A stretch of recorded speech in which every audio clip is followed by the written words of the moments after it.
કલેક્ટરને આવેદનપત્ર આપ્યું છે તે બાબતે જણાવો. આજે જે અમે દમણ જિલ્લા આદિવાસી સમાજ અને એસસી સમાજ તરફથી જે આવેદનપત્ર આપવામાં આવ્યું છે એને જે તારીખ 7/8/2024ના રોજ જે આપણી સર્વોચ્ચ અદાલત જે ST/SC અનામત સીટ માટે જે વર્ગીકરણ કરવામાં આવ્યું છે એના અનુસંધાનમાં આપ્યું છે. અમારે જે આ ફેસલો છે એના વિરોધમાં છે.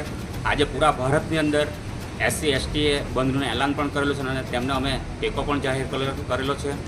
અમને એવી શંકા છે કે અમારી જે અનામત સીટ છે એ રદ થાય એવું પ્લાનિંગ સાથે આ કાયદો કરવામાં આવ્યો છે. અમારી માંગ એ છે કે જે ડૉક્ટર બાબા સાહેબ આંબેડકરે જે બંધારણમાં અમને જે અનામતનો કાયદો આપેલો છે એ જ કાયદો ચાલુ રાખવામાં આવે અને જે અત્યારે વર્ગીકરણનો જે ફેસલો છે એ ફેસલો પાછો લેવામાં આવે એ અમે કલેક્ટરના માધ્યમથી મહામહિમ શ્રી રાષ્ટ્રપતિને આવેદનપત્ર પાઠવવામાં આવ્યું છે.